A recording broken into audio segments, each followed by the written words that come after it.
हम और आज एक सवाल करते हैं और सवाल आप सबसे है और सब फॉर श्योर सबीना आपसे भी है जैसे जी। कि हम हमेशा से करते हैं। जी। आपका गांव कैसा है? मेरा गाँव बहुत खूबसूरत, बहुत पुरसुकून। एक होता है ना, अपनाइयत आपको फ़ील होती है, तो मुझे अपने गाँव से उतना ही लगाव है। और शुएब, बचपन की बात मैं आपको बताती हूँ कि वो जो 3 महीने की समर वेकेशंस होती थी, उनमें हमें बस पूरा साल इंतज़ार रहता कि था उन गांव 3 जाना महीने है। की छुट्टियों का। और अक्सर ऑब्वियसली मेरे फादर की जॉब होती थी, अम्मी को रहना पड़ता था, तो मैं अपनी फुप्पो वगैरह के साथ चली जाती थी, ओके। बाकी फैमिली के साथ, क्योंकि मैं इतनी एक्साइटेड होती थी कि वहाँ जाऊँगी, वहाँ की एक लाइफ एंजॉय करूँगी। स्पेशली मेरे जो कज़न्स, मेरी फैमिली वहाँ पर है, मैं उससे मिलूँगी। सो एक अलग सी अट्रैक्शन जो है वो आपको अपने गाँव के साथ होती है। अच्छा, गांव बड़ा बड़ा अट्रैक्ट करता है जनरली भी।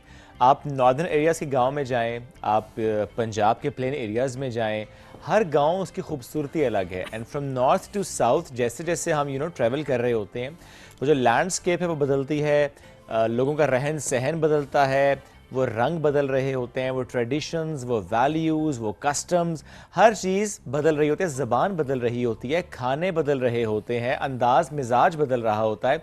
सो हर गांव दूसरे गांव से थोड़ा सा मुख्तलिफ लेकिन अपने रंग में ज़रूर होता है। और जब बात है गांव की, आज हम इस पर बात इसलिए भी कर रहे हैं चूँकि आज पूरी दुनिया में देही इलाकों से मुतालिक दिन मनाया जा रहा है। कितनी इंपॉर्टेंस है इसकी। और अगर सिर्फ हम पाकिस्तानी कॉन्टेक्स्ट में देखें तो 2/3 पॉपुलेशन जो है वो देही इलाकों इट्स में रहती है। ह्यूज। इट्स ह्यूज या। और ये ऑब्वियसली इस लिहाज से अगर हम देखें तो आज के दिन ऑब्वियसली इसको ऑब्जर्व किया जाता है, इसको मना मैं सेलिब्रेशन का वर्ड इस वजह से भी इस्तेमाल करूंगी क्योंकि हम हमारे जितने देही इलाके हैं वहाँ पर रहने वाले जो लोग हैं उनकी कंट्रीब्यूशन को भी आज रिकग्नाइज़ करें कि किस तरह से हमारी ज़रात को वो आगे लेकर जा रहे हैं, किस तरीके से हमारी मईशत को वो आगे लेकर जा रहे हैं, किस तरीके से हमारे कल्चर को वो आगे लेकर जा रहे हैं, कैसे फ़रोग़ दे रहे हैं। लेकिन आज तक उस तरीके से उनको पज़ीराई नहीं मिल सकी। और इस दिन को मनाने का मकसद एक ये भी था कि किस तरीके से जो प्राइवेट ऑर्गेनाइजेशंस हैं, जो इंटरनेशनल ऑर्गेनाइजेशंस हैं, उनको मुतहरिक किया जाए, उनको इस बारे में ज़्यादा प्रोवोक किया जाए कि वो इसके हवाले से काम कर सकें, सेमिनार्स हो सकें। और बाकी हम इस हवाले से देखें तो सेमिनार्स हो रहे होते हैं, बातचीत हो रही होती है, कॉन्फ्रेंसेस हो रही होती है, पॉलिसीज़ जो हैं वो उस लिहाज से अमेंड हो रही होती हैं या उन पॉलिसीज़ को दोबारा से बताया जा रहा होता है प्रॉपर्ली कि ताकि कैसे उनको इम्प्लीमेंट करना है उनको। इम्प्लीमेंट किया जा सके बहुत अच्छे तरीके से।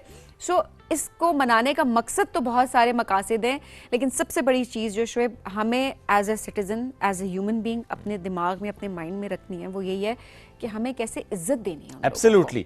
और जब देही तरक्की की हम बात करें, जो सभी आपने भी जिक्र किया ना, वो पॉलिसीज़, वो सेमिनार, वो गुफ्तगू, वो कॉन्वर्सेशंस, इसमें सबसे इंपॉर्टेंट बात ये भी है कि कैसे हम उसकी जो इम्प्लीमेंटेशन है उसको सेलिब्रेट भी करें। फॉर एग्जांपल अगर हम पाकिस्तान की कॉन्टेक्स्ट में ही इसको देखें, आप सब भी जानते हैं अपने अपने सूबे में अपने अपने हिसाब से ज़्यादा काम हो रहा होता है। वो जो मॉडल विलेज का कॉन्सेप्ट है जो कि कई साल पहले ज़्यादा सामने आया और उस पर काम होना शुरू हुआ कि कैसे इंफ्रास्ट्रक्चर पर काम हुआ, कैसे तालीम के मैदान में काम हुआ, कैसे हेल्थ का शोबा वहाँ पर बेहतर हुआ। चूँकि नॉर्मली क्या होता है, आप गांव क्यों छोड़ते हैं, आप अपना इलाका क्यों छोड़ते हैं? आप बेहतर सहूलियात के लिए उसे छोड़ रहे होते हैं। जब आपके अपने ही इलाके में वो सहूलियात हों, वो सबसे पहले हेल्थ और एजुकेशन है, एंड देन इंफ्रास्ट्रक्चर है, और इसी तरह से जो एम्पावरमेंट है ख़वातीन की, जो इकनॉमिक अपॉर्चुनिटीज़ हैं उनके लिए।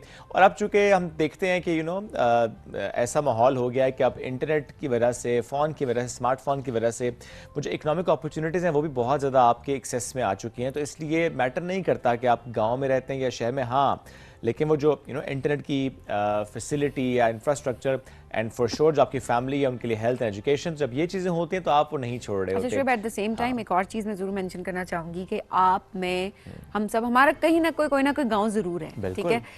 हमें किस तरीके से, ठीक है, हम बेहतर अपॉर्चुनिटीज़ के लिए गए हैं बाहर, किसी और मुल्क चले गए, लेट्स सपोज किसी और शहर चले गए, उस जगह से, इलाके से आप निकले, लेकिन हमारे ऊपर ये जिम्मेदारी आयद होती है कि किस तरह से हमने अपनी कम्युनिटी को, अपने गाँव को पे बैक भी करना है कि हम इस इलाके से बिलोंग करते हैं, हमें यहाँ पर कुछ ना कुछ सर्व करना है।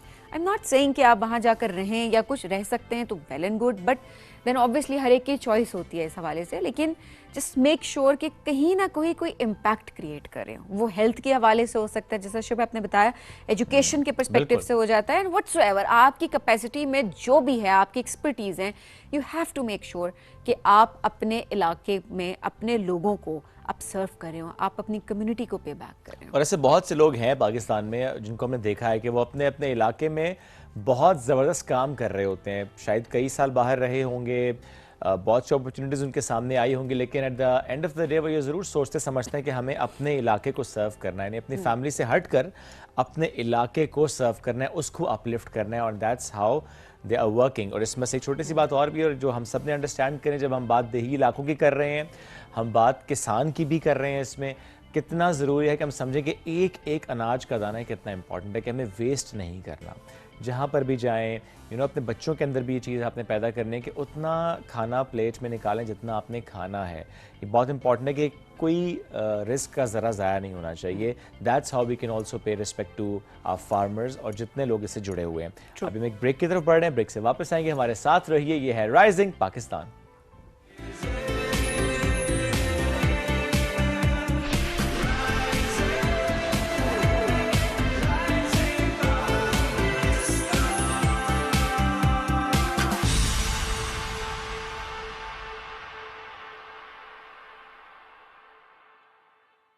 हमने कहा रुक ही जाते हैं। बहुत अच्छा किया। भाभी, अब आपके हाथ की खास चाय मिल जाए तो मजा आ जाए। क्यों नहीं, अभी ला दो। Thank you.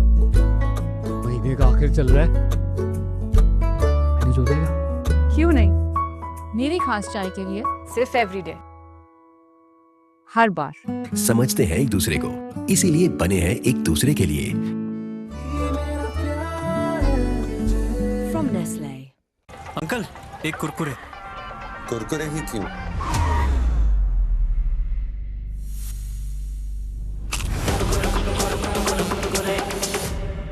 ऐਵੇਂ तो नहीं ना फिर। Crazy for Kurkure. जिंदगी के लम्हात अच्छी यादों में ढल जाएं, तो इससे बेहतर और क्या बात होगी। हम आपकी यादों में खुशियां शामिल करते हैं हर वीकेंड पर अपने शो वीकेंड एट होम में। इसमें आपको सितारों की चाल से लेकर हेल्थ टिप्स, मजेदार पकवानों की रेसिपी और दीगर मुफीद मालूमात भी फराहम की जाती है। और आपकी मुलाकात कराई जाती है नामवर स्टार्स से।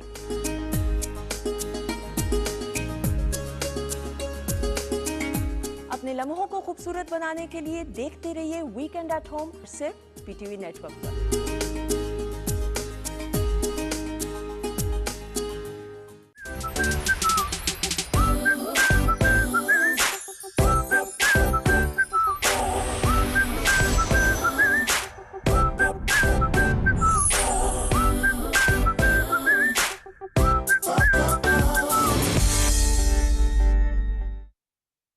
अंकल, एक कुरकुरे। कुरकुरे ही क्यों? सीन कुछ ऐसा है कि कुरकुरे का कॉर्न से बना क्रंची कड़ाका मिर्ची मसाला मेरी टेस्ट बड्स को पीक मेल कैरेक्टर एनर्जी देता है। कुरकुरे का signature gold flavour serving only wins, और मैं अपने कड़ाका एरा में क्रेजी।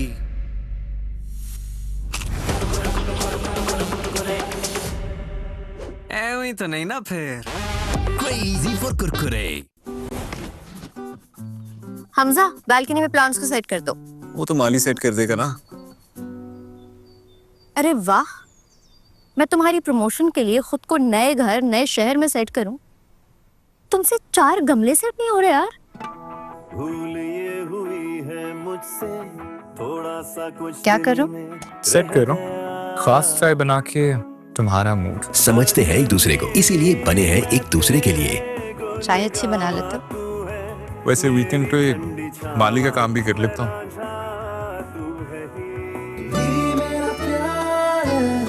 From Nestle. मतलब क्या स्ट्रॉन्गर पेप्सी का? मतलब कमाल। क्या टेस्ट है यार? what टेस्ट है क्या यार? उससे पूछो। Extra fizz, extra taste, stronger Pepsi.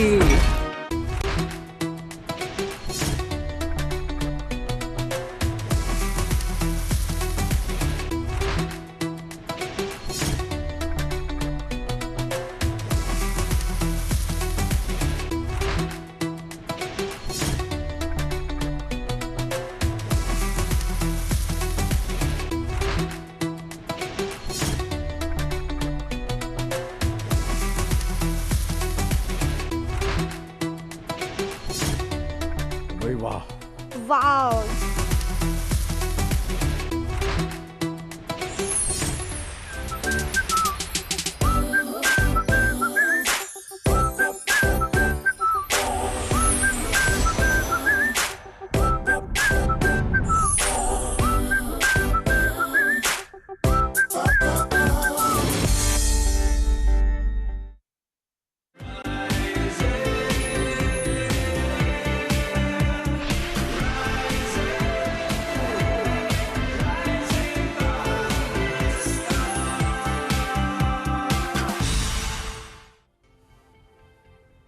Welcome back. Rising Pakistan में एक बार फिर कहते हैं खुश आमदीद। पाकिस्तान का जैतून आलमी सतह पर पजीराई हासिल कर रहा है और मुसलसल कर रहा है। आपको याद होगा कि लास्ट ईयर इन 2025 में वी डिस्कस्ड अबाउट दिस कि कैसे पाकिस्तान के जैतून ने न्यूयॉर्क में जजेस को मुतासर किया था, वहाँ पर मुतासर किया था, और उसके बाद इसी साल 2 और ऐसे इवेंट्स हुए जहाँ पे पाकिस्तान की नुमाइंदगी थी, जिसमें से एक बर्लिन में और उसी हफ्ते में लंदन में। लंदन इंटरनेशनल ऑलिव ऑयल मुकाबला, और इसमें भी वो बेहतरीन खुशबू, जायका, उसकी प्योरिटी, उसकी वजह से इसको सिल्वर मेडल मिला है। और जिस तरीके से पाकिस्तान की जो ऑलिव कल्टीवेशन है उसमें हम इजाफा देख रहे हैं, तो इसमें एक और चीज़ जो कि अब हम देख रहे हैं, जो कि 2 मंथ्स बैक यानी मई में हुआ, कि पाकिस्तान ऑफिशियली एक मेंबर बन चुका है, 19th permanent member international olive council का।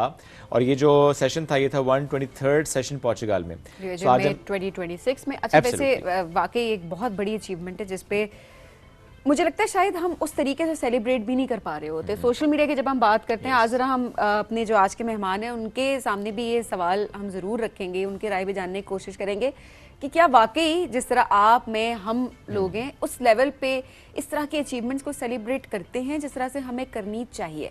तो आपकी मुलाकात करवाते हैं शौकत रसूल साहब से। अस्सलाम वालेकुम शौकत साहब, कैसे हैं? क्या हाल है जी? बिल्कुल ठीक, बहुत शुक्रिया प्रोग्राम में हमें ज्वाइन करने के लिए। शौकत साहब, इंटरनेशनल लेवल पे पाकिस्तान को इतनी पजीराई मिलना, पाकिस्तान के जो ऑलिव है उसको, ऑलिव ऑयल, उसको इम्प्रेस कराना, ये कितनी बड़ी एक अचीवमेंट है ओवरऑल? ये पाकिस्तान के बिस्मिल्लाह, आप लोगों का बहुत बहुत शुक्रिया। पाकिस्तान के लिए तो बहुत बड़ी अचीवमेंट है ये। थोड़ा सा मैं इसमें बता दूं, जो लंदन में हुआ है इसमें पाकिस्तान ने 2 अवार्ड्स जीते हैं। ओके। एक गोल्डन और एक सिल्वर, माशाल्लाह। और टोटल जो अब पाकिस्तान के पास हो गए वो 4 अवार्ड्स हैं। Last year New York is considered to be the biggest and the premium olive oil competition in the world. और फिर उसके बाद बर्लिन जर्मनी में हमें एक सिल्वर अवार्ड मिला है। तो देखा जाए तो एक ही साल के अंदर एक छोटी सी इंडस्ट्री जो पाकिस्तान में एक छोटा सेक्टर एमर्ज हो रहा है, तो हमने एक साल में 4 अवार्ड्स इंटरनेशनल रिकग्निशंस ले ली हैं।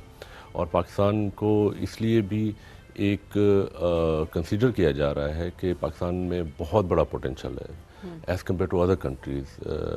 जो यूरोपियन, जो ट्रेडिशनल मेडिटेरियन कंट्रीज़ हैं, उनके पास इतना अब एरिया नहीं है। पाकिस्तान में मिलियंस ऑफ हेक्टेयर्स अवेलेबल हैं एंड क्वालिटी भी हमने अब प्रूव कर दी है। तो देखिए, अब तो जिस तरह मॉडर्न टेक्नोलॉजी की बात हम करते हैं ना, हम उसको इस्तेमाल भी कर रहे हैं, और जिस तरीके से हम उसको प्रेस करना और फिर जो डिफरेंट इवेंट्स में पार्टिसिपेट करना। इस वक्त वैसे पाकिस्तान में ऑलिव कल्टीवेशन की क्या है सिचुएशन? क्या 7 मिलियन दरख्त हैं इस वक्त? जी बिल्कुल, इस वक्त 7 मिलियन से ज़्यादा दरख्त लग चुके हैं और 50 के करीब ऑलिव एक्सट्रैक्शन यूनिट्स लगे हुए हैं, जिसमें मेजॉरिटी जो है वो गवर्नमेंट ने लगाए हैं। और कुछ पब्लिक प्राइवेट पार्टनरशिप के ऊपर भी लगे हुए हैं। तो और वो सारे जो है वो लेटेस्ट एक्सट्रैक्शन यूनिट्स हैं। तो जो क्वालिटी है हमारी वो विद एवरी ईयर अब वो इम्प्रूव होती जा रही है, जैसे जैसे लोगों को पता चल रहा है। हम लोग लास्ट ईयर जब न्यूयॉर्क में गए तो जो चीज़ें हमें पता चली हैं, जो हमारे वहाँ पे कंपटीटर्स हैं जो इंटरनेशनली लोग कर रहे हैं, नो हम वो सीख के उसको इम्प्लीमेंट कर रहे हैं। तो इसमें काफ़ी जो है वो अभी काम पाकिस्तान में हो रहा है। और ऐसे में जब पोटेंशियल की हम बात करते हैं, इस वक्त जो पाकिस्तान दरामद कर रहा है ऑलिव ऑयल, हम कितना उसका अपना बिल कम कर पाए हैं इन चंद सालों में जब हमने कल्टीवेशन स्टार्ट की है, जिस तरह आपने बड़े पैमाने पर लोरालाई में की, और इस तरह हम देखते हैं कि पाकिस्तान में नीला दुल्हा के पास भी हम देखते हैं फील्ड्स हैं, तो इस तरह कितना दरामदी बिल हम कम कर पाए हैं?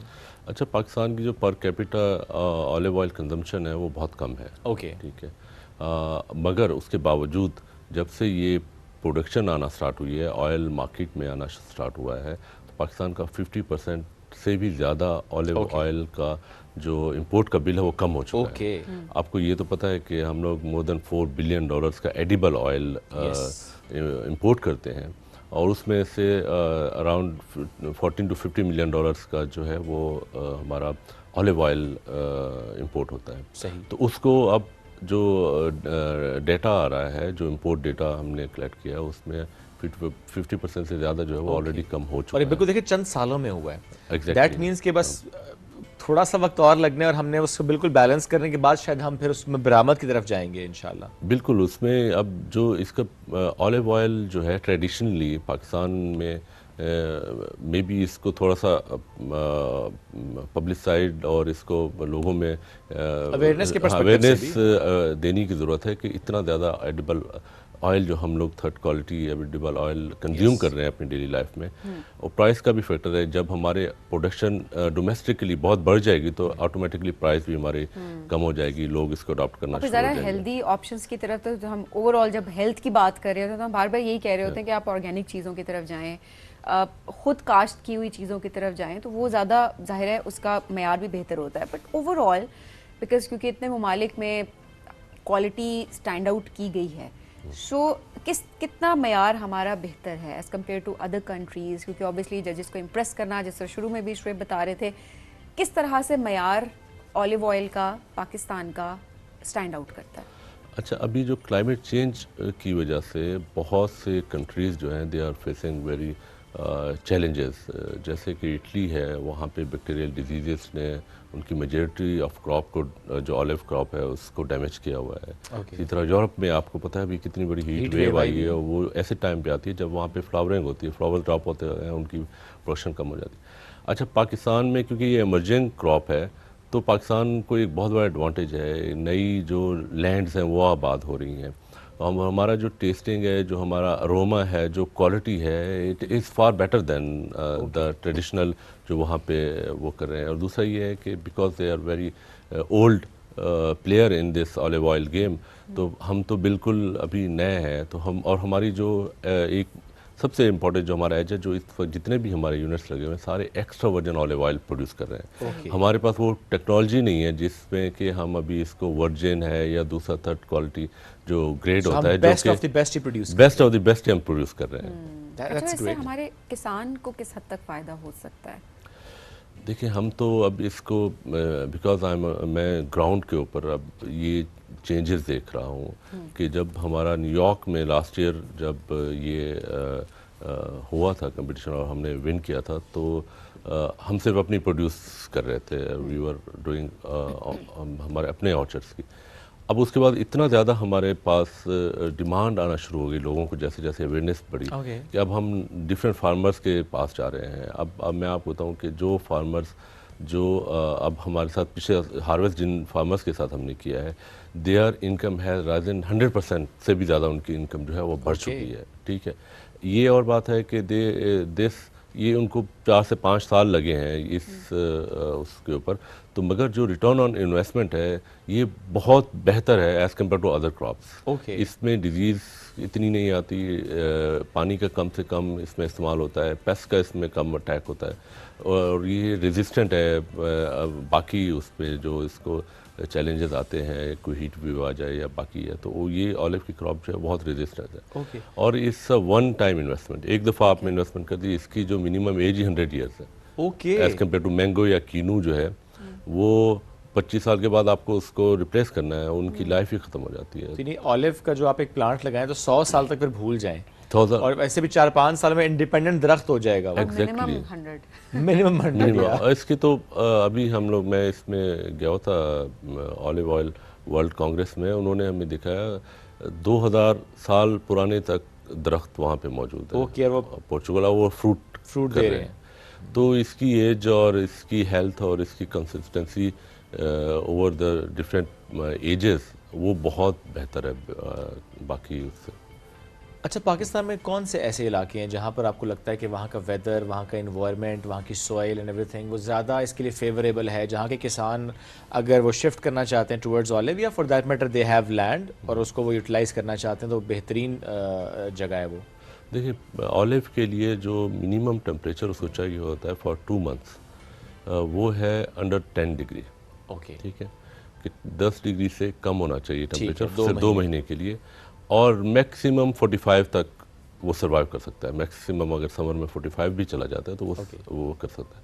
अब आप इस क्राइटेरिया को रख के अंदाज़ा कर सकते हैं कि पाकिस्तान में कितने ऐसे इलाके हैं जहाँ पे ये इस तरह का हुआ फेवरेबल है। साउथ में इस वक्त इतनी सर्दी पड़ी है कि वहाँ 2 महीने तक टेम्परेचर अंडर 10 था। समर में अभी इस वक्त 40-45 चल रहा है। बिल्कुल। तो मुझे लगता है कि बहुत से एरिया सिर्फ उन जगहों पे जहाँ पे अंडर वाटर बहुत ज़्यादा खड़ा होता है या वाटर लॉगिंग होती है या ऐसी जगह जहाँ पे बारिश हो तो पानी बहुत ज़्यादा खड़ा होता है, वो एक ऑर्चर्ड मैनेजमेंट है जिसको इम्प्रूव करके वो किया जा सकता है। तो मोर देन 50% जो है पाकिस्तान में एरियाज़ हैं जहाँ पे ये कल्टीवेशन हो सकती है। ओके, ड्राई एरियाज़ हैं जिसमें आपका बलूचिस्तान 100% बलूचिस्तान है, सिंध के कुछ एरियाज़ हैं, पंजाब का जो बेल्ट है आपका पोठहार एंड कुछ जो साउथ के एरियाज़ हैं, और इसके केपी के आपका सारा केपी के और ऊपर नॉर्थ का देखिए सिंध का कुछ हिस्सा और सदर्न पंजाब के अलावा तकरीबन पूरा पाकिस्तान फेवरेबल है। बिल्कुल, मोर देन 95 डिस्ट्रिक्ट्स हैं जहाँ पे हम लोग ये पाकिस्तान में इसको ग्रो कर सकते हैं और ग्रो हो रहा है। ऐसे में प्राइवेट सेक्टर ये किस तरह से कंट्रीब्यूट कर सकता है इस इंडस्ट्री को आगे बढ़ाने में, स्पेशली पब्लिक प्राइवेट पार्टनरशिप की जब हम बात करते हैं? देखिए प्राइवेट सेक्टर जो ग्राउंड पे लोग काम कर रहे होते हैं, जिन्होंने इसको आगे लेके जाना होता है प्राइवेट, जैसे हम लोग हैं। लास्ट ईयर जब हम लोग न्यूयॉर्क में इसको लेके गए तो किसी को आइडिया नहीं था कि इसकी डायरेक्शन है कहाँ। उसके बाद अब हमें लग रहा है एक और ब्रांड ने जैसे अभी लंदन में हमारे साथ उन्होंने लिया है and they perform very well. तो मुझे लगता है कि जो प्राइवेट पब्लिक ने जो गवर्नमेंट ने एक इनेबलिंग इन्वायरमेंट क्रिएट करनी होती है, जो आगे इसको लेके जाते हैं वो प्राइवेट ही होते हैं। उन्होंने जाहिर सी बात है अपनी लैंड ऑफ़र करनी है, लैंड अपनी वो दे रहे होते हैं, फिर उसके बाद उनका इंटरेस्ट होता है उसको आगे लेके जाना। गवर्नमेंट तो जस्ट एक आपको दिखाती है कि दिस इज़ गुड थिंग, आप लगाएं। तो पब्लिक प्राइवेट ही इसमें, जब प्राइवेट लोग इसको लेके आना शुरू कर, अब देखें इस पर टोटल जो इंटरनेशनल ट्रेड है वो $16 बिलियन की है। ओके। और जो टोटल इसकी ट्रेड है जो कि अगर हम लोग डोमेस्टिक और वो मिलाएं तो $22 बिलियन बनते हैं। सही है। अच्छा, अब पाकिस्तान में जो पोटेंशियल है वो जो मुझे ये लगता है कि हम लोग कम से कम 1 मिलियन एकड़ लगा सकते हैं। ओके, ठीक है, 1 मिलियन एकड़ हम लोग लगा सकते हैं और उसमें इट्स अ टिकट है $4.5 बिलियन का। तो जितना ये प्राइवेट लोग इसमें आएंगे, वो उसमें लैंड्स पड़ी हुई हैं, उनमें कुछ ग्रो नहीं हो रहा। हमारी जो अभी लास्ट ईयर जो हमारे किन्नू और मैंगो की एक्सपोर्ट है और ये क्लाइमेट चेंज की वजह से it's less than $200 million, $200 million से भी कम है, जबकि उनका जो एरिया है वो 8 लाख एकड़ से भी ज़्यादा है। तो ये एक ऐसी अपॉर्चुनिटी है फॉर द प्राइवेट पीपल कि वो इसमें है, और मुझे लग रहा है कि बहुत लोग आ रहे हैं, बहुत लोग इसमें कोई लैंड ऑफ़र कर रहे हैं, कोई ऑर्चर्ड्स के ऊपर इंफॉर्मेशन ले रहे हैं, कोई एक्सट्रैक्शन में आ रहे हैं, बिकॉज एक ये पूरी वैल्यू चेन है। इसमें आप नोबडी कैन डू एवरीथिंग, और इसमें आपको प्रोसेसर्स चाहिए, आपको मार्केटर्स चाहिए, आपको इनेबलर्स चाहिए, आपको फिर फार्मर्स चाहिए। तो एक पूरा एक सेटअप है जिसमें कि प्राइवेट इन्वेस्टमेंट बहुत इंपॉर्टेंट है। क्या आपका ब्रांड एक्सपोर्ट भी हो रहा है? बिल्कुल, हमने अभी यूएई में स्टार्ट किया है एंड वी आर गेटिंग अल्हम्दुलिल्लाह बहुत अच्छे हमारे रिजल्ट्स हैं। हमारा जो वहाँ पे हमारी जो प्लेसमेंट है वो इट्स अ प्रीमियम प्लेसमेंट। अब मतलब हम लोग वहाँ पे एक तो we are the first South Asian brand, क्योंकि वहाँ भी जो मार्केट है वहाँ की वो फ्लडेड है, जो मेडिटेरियन और यूरोपियन उनसे, और उनकी ट्रेसेबिलिटी नहीं है। हमारा जो ये है ना कि हम सिंगल ओरिजिन ट्रेसेबिलिटी दे रहे हैं, हम इसको और मज़ीद इम्प्रूव भी कर रहे हैं कि how we can provide our consumers कि आप आपका जो ऑयल है ये किस दरख्त से आ रहा है, किस ओरिजिन से आ रहा है, ये बहुत इंपॉर्टेंट इन्फॉर्मेशन है, जो कि ये एक बहुत बड़ा गैप है इंटरनेशनल सप्लाई चेन में। अच्छा, this is something new. For example हम भी अगर मार्केट जाए और इस तरह की बॉटल उठाएं तो क्या वाकई ये एक इंपॉर्टेंट इन्फॉर्मेशन होती है कि ये जो तेल की बॉटल है वो किस दरख्त से ऑलिव, किस दरख्त से ऑलिव के बाद एक्सट्रैक्शन? बिल्कुल, ये इम्पोर्टेंट है। Okay. दुनिया में कुछ लोग इस पे कर रहे हैं, बट आपको पता है जब इंटरनेशनल सप्लाई और बल्क इसमें सप्लाई में आप जाते हैं तो वो फिर रीजन्स मिक्स हो जाते हैं। अब किसी भी आप अमेरिका में चले जाएं, सैन फ्रांसिस्को, कैलिफोर्निया, वहाँ पे उनके जो बड़े बड़े सुपरमार्केट्स हैं, या यूरोप में आप जब वो बॉटल उठाएंगे तो उसके बैक पे आपको ओरिजिन लिखा होगा मोरक्को, तुनीजिया, इटली, ये बिग ओरिजिन है। उस आपको वो आइडेंटिफिकेशन नहीं होगी कि ये इस ऑर्चर्ड से निकला हुआ है, जो कि हमारा जो हम लोग जो इसको ये ट्रेसेबिलिटी हम पहुंचा रहे हैं, और कंज्यूमर पॉइंट ऑफ व्यू से बहुत ज़रूरी है, उसको ये पता होना चाहिए। और ऑलिव ऑयल की क्वालिटी इस चीज़ के ऊपर डिपेंड करती है कि ये जिस इलाके का, किस ऑर्चर्ड का, किस दरख्त का, जिस वक्त एक्सट्रैक्ट हुआ है उसी वक्त ये बॉटल हो गया एंड ये कहाँ से आ रहा है, उसकी एक प्रॉपर ट्रेसेबल ट्रेल जो है ना मेंटेन करना बहुत ज़रूरी है। अच्छा, हमने ये वैसे इतनी डिटेल्स तो नहीं पढ़ी थी, एक दफ़ा शौकत साहब ने हमें भी हमने कहा था लास्ट ईयर की जहाँ तक बात है, तो वी थॉट कि हम भी ज़रा ट्राई करें, तो बाकी जो क्वालिटी थी ओवरऑल वो बड़ी ज़बरदस्त थी। तो शायद यही एक वजह है कि क्वालिटी पे कॉम्प्रोमाइज़ नहीं किया जाता, और इसी वजह से जो हमारा ऑलिव ऑयल है वो स्टैंड आउट करता है इंटरनेशनल लेवल के ऊपर। चैलेंजेस इस वक्त आप क्या देख रहे हैं ओवरऑल? देखिए, इसमें चैलेंजेस जो सबसे इम्पोर्टेंट चैलेंज है कि जो हमारा जो प्राइवेट, जो आपने थोड़ी देर पहले बात की, प्राइवेट लोगों को इनकरेज करना टू इन्वेस्ट इन इट। अब इसमें मेरे पास जो मैं अक्सर लोगों को जो एडवोकेट करता हूँ कि कुछ कंट्रीज़ हैं जिन्होंने इसमें काम किया है, जैसे कि इजिप्ट है, और वहाँ पे उन्होंने 10 साल के अंदर 10 करोड़ दरख्त लगाए। Okay, with in 10 years. हमने 10 साल में 7 मिलियन दरख्त लगाए, उन्होंने 100 मिलियन दरख्त लगाए। ठीक है, एंड ये शो करता है कि जो इस एक हमने क्वालिटी इस्टेब्लिश कर दी, हमने फेवरेबिलिटी इस्टेब्लिश कर दी कि हमारे पास एरियाज़ हैं जहाँ पे फेवरेबल है, हमने ये भी प्रूव कर दिया कि हम क्वालिटी में बहुत अच्छे हैं। अब इसको स्केल अप करने की ज़रूरत है। स्केल अप में ये होगा कि पूरा इकोसिस्टम बनेगा। जब पूरा इकोसिस्टम बनेगा तो उसमें फिर छोटे छोटे लोग हैं जिनकी बहुत 2 एकड़, 3 एकड़, 4 एकड़ की लैंड है, वो भी इसमें शामिल हो सकते हैं। तो उसके लिए ज़रूरी ये है कि जो पब्लिक सेक्टर है, अब इनको एक, मेरे हिसाब से एक बड़ा ही कंप्रिहेंसिव एक डेस्टिनेशन इनको जॉट डाउन करनी चाहिए कि अब हमने यहाँ पे जाना है विद इन दिस ईयर्स, और उसमें पूरी वैल्यू चेन लेके आए, और लोगों को जो है तब जो है ना अब लोग रिप्लेसमेंट ढूंढ रहे हैं। पाकिस्तान में आप देखें पिछले जो 75 सालों में आपने कोई नई क्रॉप हमारे इसमें आई नहीं है। हमारे सामने चूंकि एक चीज़ आ गई है और उस पर बहुत ज़्यादा बात हो रही है, और श्योर बहुत से लोग आपसे कॉन्टेक्ट भी करते होंगे एक्सपर्टीज़ का फ़ायदा उठाते हुए, तो बड़ी ज़बरदस्त अपॉर्चुनिटी है पाकिस्तान की लैंड को देखते हुए, इन्वायरमेंट को देखते हुए और इसके पोटेंशियल को देखते हुए, तो आप इसमें ज़रूर इन्वेस्ट कर सकते हैं और हाई रिटर्न ऑन इन्वेस्टमेंट है। शौकत साहब, थैंक यू वेरी मच, साथ मौजूद थे आप। It's great to have you. जिस तरीके से माशाल्लाह आप पाकिस्तान का नाम आलमी सतह पर रोशन कर रहे हैं, इस ऑलिव को लेकर उसको वैल्यू एडिशन को के तौर पर देखते हुए। अब हम ब्रेक की तरफ बढ़ रहे हैं, ब्रेक से वापस आएंगे, हमारे साथ रहिए। This is rising Pakistan.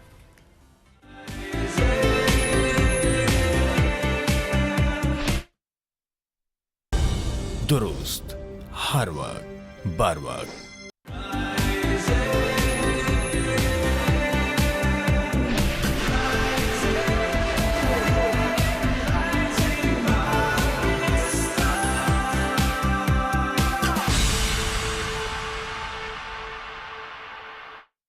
Always better to communicate।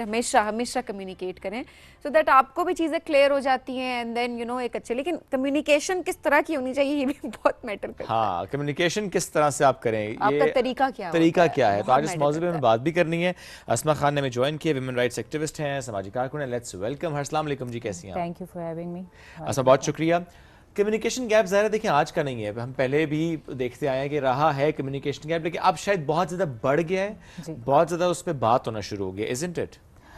बिल्कुल दुरुस्त कह रहे हैं आप। ये आज का मसला नहीं है। एक तो सबसे बड़ी वजह इसमें ये होती है कि जनरेशन गैप है, कम्युनिकेशन का गैप की बहुत बड़ी वजह जनरेशन गैप है, और जनरेशन गैप हमेशा से एग्जिस्ट करता है।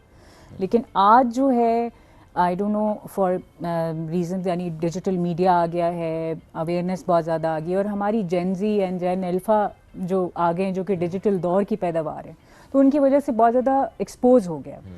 इसके बहुत से रीजंस हैं, सिर्फ एक डिजिटल यूज़ इसका रीज़न नहीं है, इसके बहुत से रीजंस हैं। नंबर वन कि पहले की जनरेशन्स में भी जैसे मैंने कहा कि गैप एग्जिस्ट करता था, लेकिन उस वक्त ये था कि जो छोटी जनरेशन्स थी उनमें वो खुद भी अपने इमोशंस से इतने ज़्यादा इन टच नहीं थे। सही। उनको पता नहीं था जो फील करना है, एक्सप्रेस कैसे करना है, और उनके वालिदैन के बीच में बड़ा एक गैप रहता था। और वालिदैन को पता था कि हमने एक सरपरस्त हैं, हमने तरबियत करनी है, हमने बच्चों को ज़िंदगी के लिए जो है ना तैयार करना है, तो वो भी बड़ा गैप था। तो दोनों ही तरह कम्युनिकेशन गैप तो था, लेकिन फिर भी चीज़ें चल रही थी। जब आ गई डिजिटल दौर की जो आपकी जेनजी जो पैदा ही मोबाइल फ़ोन के ऊपर हुई है, तो ये जनरेशन पिछली जनरेशन से डिफरेंट इस तरह से है कि they are very much in touch with their emotions.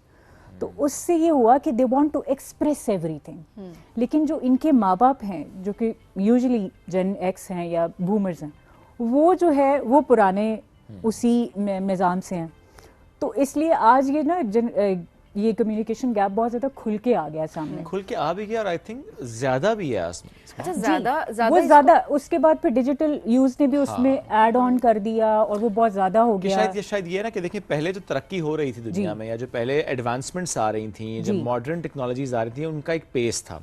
अब तो विद आर्टिफिशियल इंटेलिजेंस क्विक इतनी अपडेट्स आ रही होती हैं कि अब वो गैप एकदम आपको ज़्यादा लगता है कि अच्छा, लेकिन मैं अभी पिछले दिनों ही मैं एक डिस्कशन कर रही थी किसी से कि देखिए पहले जो हमें एक गैप फील होता था वो हमें अपने दादी दादा से होता था ना, कि पहले ज़माने के लोग हैं, और पेरेंट्स से भी उस तरह का गैप फील नहीं होता था।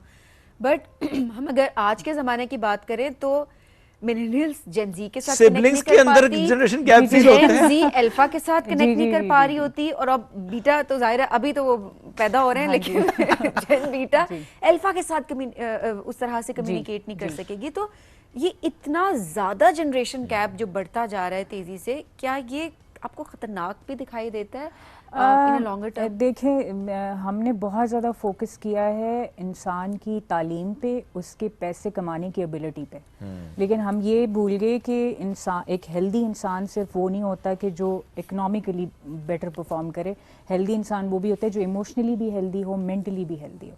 उसके लिए कम्युनिकेशन ज़ाहिर है कि बहुत ज़रूरी है। आज आप देख रहे हैं कि बहुत से पढ़े लिखे लोग बहुत ज़्यादा हो गए हैं, ख़वातीन भी बहुत ज़्यादा पढ़ रही हैं, एजुकेशन बड़ी आम हो गई है, जॉब्स भी करते हैं, प्रोफेशंस भी हैं, लेकिन लोग पर्सनल कम्युनिकेशन में, पर्सनल रिलेशंस में स्ट्रगल कर रहे हैं पहले से बहुत ज़्यादा।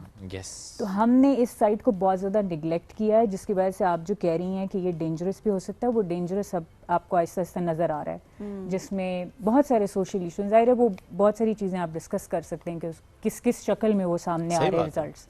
जी, लेकिन असमा अब जो मियाँ बीवी के दरमियान कम्युनिकेशन गैप है, देखिए वहाँ पे जनरेशन गैप तो नहीं है, जनरेशन गैप नहीं है, लेकिन कम्युनिकेशन गैप है। अगर मियाँ मिलेनियल है और बीवी जेन जी है तो फिर तो हो मतलब वो तो बहुत नहीं, ये एक रिलेशनशिप ऐसा है जिसमें आपको एक जनरेशन से भी है तब भी कम्युनिकेशन गैप है। उसकी वजह ये है कि सोसाइटी देखे दोनों रोल्स को बहुत, उसमें भी वो ना उनको उनके रोल्स में बड़ा कन्फाइन कर देते हैं, लेकिन ये उनको नहीं बताते कि आपने साथ रहना है तो अब इमोशनल कनेक्शन बहुत ज़रूरी है, कम्युनिकेशन बहुत ज़रूरी है। ख़ातून को ये सिखाया जाता है कि आपने ज़िंदगी गुजारनी है शादीशुदा, तो उसका एक ही तरीका है कि आपने सब्र करना है, बर्दाश्त रहना है, एडजस्ट करना है। मर्द को ये बताया जाता है कि आपने पैसे कमाने वाली मशीन बनना है, बस ये आपका वाहिद रोल है।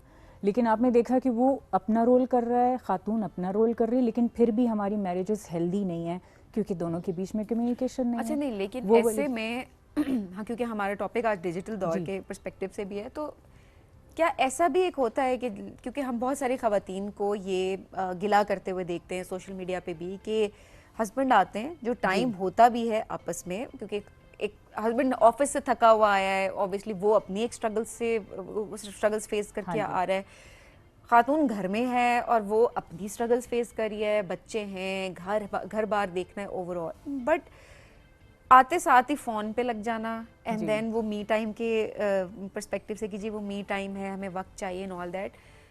तो क्या ये भी एक चीज़ है जो कि बिल्कुल बहुत बड़ा गैप क्रिएट कर दी है ओवरऑल? बहुत बड़ा कंट्रीब्यूटिंग फैक्टर है। हम सब लोग अपने अपने फ़ोन हैं, हम शॉर्ट फॉर्म कंटेंट के इतनी एडिक्शन है हम लोगों को, वो हर जनरेशन में है। मेरी अपनी वालदा जो है वो अगर बैठ जाएं तो वो फ़ोन पे स्क्रॉल ही करती रहती है, उनको बताना पड़ता है कि अब इसको छोड़ दें, आपको कोई पेन हो जाएगा, कुछ हो जाएगा। वो हर जनरेशन में ये बहुत बड़ा कंट्रीब्यूटिंग फैक्टर है। ऑलरेडी जब कम्युनिकेशन गैप इतना ज़्यादा हो, फिर आपका डिजिटल यूज़ बहुत ज़्यादा हो, फिर आपकी वर्क लाइफ इतनी ज़्यादा हेक्टिक है और आपके ऊपर इकोनॉमिक प्रेशर इतना ज़्यादा है, सोशल प्रेशर इतना ज़्यादा है, तो ये सब चीज़ें मिला के वो कम्युनिकेशन गैप को बहुत ज़्यादा बढ़ा दिया। तो रिलेशनशिप्स तो हैं, एग्जिस्ट तो करते, लेकिन बहुत डिस्कनेक्टेड भी हैं एक दूसरे से। और इसमें भी अस्मा जो बुनियादी तौर पे हम देखते हैं कि जो ज़्यादा सफ़र करें वो ख़वातीन सफ़र कर रही हैं। जी, वो सफ़र करें, राइट, एग्जैक्टली। मैं इसलिए कह रहा हूँ ज़्यादा था क्योंकि फिर एक बात है नहीं जी, मर्द भी समहाउ किसी न किसी पॉइंट पे, लेकिन वो तादाद बहुत कम है। जी, मर्दों के पास ऑप्शंस ज़्यादा हैं, वो एक्सप्रेस भी करते हैं। जी। और आई थिंक मुझे लगता है कि उनके शायद पास आज़ादी भी ज़्यादा है। आज़ादी भी ज़्यादा है, दैट्स वेरी ट्रू। प्लस वो शायद कम्युनिकेट भी कर लेते हैं जब उन्हें करना होता है। देखिए, वो उनके पास ना अपने जज्बात को एक्सप्रेस करने के बहुत सारे तरीके हैं, ख़वातीन के पास अगर नहीं वो है। अच्छे से प्यार से नहीं भी कर लेते, गुस्से से कर लेते हैं। ख़वातीन हर बार ये नहीं कर पाती हैं। अच्छा, मेरा ये सवाल अब ये है ना, क्यों?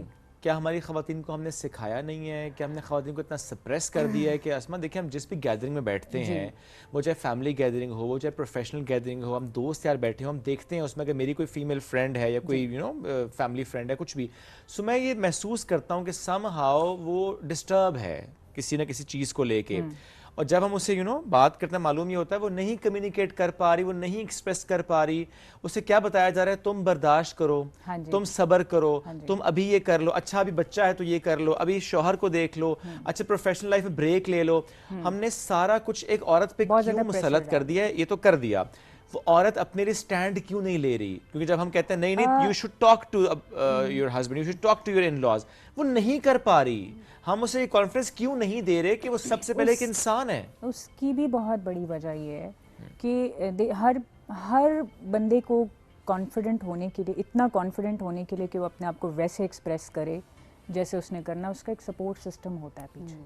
बहुत कम लोग ऐसे होते हैं जो अपने सोशल प्रेशर को, हर बैरियर को तोड़ के डिसाइड करते हैं कि भाई मैंने वैसे ज़िंदगी गुजारनी जैसा मैं हूँ। लेकिन हर दफ़ा ऐसा औरतें नहीं तोड़ पा रही, औरतें नहीं तोड़ पाती हैं। उसकी वजह ये होती है कि उनको पीछे जो उनकी फैमिली होती है वहाँ से भी प्रेशर होता है, माशरा भी जज कर रहा है खड़ा होके, आपको आगे से भी जज हो रही है कि जनरेशनल ट्रॉमा भी है। जनरेशनल ट्रॉमा भी है। देखें, खुद भी बचपन से उसकी जो तरबियत है उसमें पेरेंटिंग का भी बड़ा रोल है। बचपन से माँ को ऐसे देखा है, दादी को ऐसे देखा है। हम ये सोचते हैं कि एक बच्ची सिर्फ शादी होके जाती है तो वो सफ़र कर रही है। नहीं नहीं, वो उससे बहुत पहले से सफ़र कर चुकी है। उस शादी तक के टाइम के लिए जितनी उसकी तरबियत हो रही होती है उसमें भी उसको यही सिखाया जा रहा होता है कि आपने खामोश रहना है, एडजस्ट करना है, चुप रहना है, हर चीज़ एक्सप्रेस नहीं करनी, ये ड्रामा नहीं करना। यानी उसकी जो इमोशनल नेगलेक्ट है वो खातून एज़ कम्पेयर टू बेटा बहुत ज़्यादा उसको एक्सपीरियंस करती है बहुत अर्ली स्टेजेस से। और क्या हम इतनी, ये भी तो बात है ना श्रेफ, देखें अगर मैं डोमेस्टिक वायलेंस के केसेस में मैंने अक्सर देखा है कि अगर वो लड़की अपने पेरेंट्स के पास वापस जाती है, वो कम्युनिकेट करना चाहती है कि वो इस चीज़ से सफ़र कर रही है, एक तो वो स्पेस नहीं दी जा रही होती है, और सेकेंडली इस तरह से उसको बताया जा रहा होता है कि एडजस्ट करो, कोई बात नहीं, होता रहता है, शौहर है। मेरे पास पर्सनली ऐसी हंड्रेड्स ऑफ एग्जांपल्स हैं। तो देखिए, जब आप वो स्पेस नहीं दे रहे ना, आपने जब वो स्पेस ही नहीं दी तो वो कम्युनिकेट नहीं करेगी, वो अपनी फीलिंग्स को सप्रेस करेगी, और वो सप्रेस करने की वजह से वो डिप्रेशन का शिकार होती है। आप ऑटोइम्यून डिजीजेस देखें, ऑटोइम्यून डिजीजेस, थायराइड के इश्यूज जो हैं आपके, वो खवातीन के अंदर क्यों है ये सारे इश्यूज? उसकी वजह ही, अब जो मैं इसको कोई साइंटिफिकली या मेडिकली कोई चीज वो स्ट्रेस ले लेके आपकी बॉडी पे आता है ना, उसका ये रिसर्च अब आ रही है, इस बारे में बात हो रही है सोशल मीडिया पे कि किस तरह से ये सारी बीमारियां जो हैं वो खातून ही फेस कर रही हैं, हमारी खवातीन। उसकी वजह इसे है क्योंकि वे अपनी फीलिंग्स को सप्रेस कर रही है, और आपकी बॉडी हर इमोशन, हर एक्शन उसको एब्जॉर्ब करती है। अब वो नेगेटिव है तो उसका नेगेटिव इम्पैक्ट है, वो पॉजिटिव है तो उसका पॉजिटिव इम्पैक्ट है। So it is very important कि अपनी खवातीन को पर्सनली एंड प्रोफेशनल लाइफ में भी उनको ग्रो करने दें, बात ये कि उनको स्पेस दें। एक तरफ देखें हम ये कहते हैं जी कि हमारी आधी पॉपुलेशन ख़वातीन पे मुश्तमिल है और हमें उन्हें स्पेस देनी है। एक ऐसी औरत जिसको हमने बचपन से लेकर उसकी तरबियत ऐसे की है, उसे हमने बिल्कुल सप्रेस किए रखा है अपने घर में भी और शादी के बाद इन लॉज और शोहर।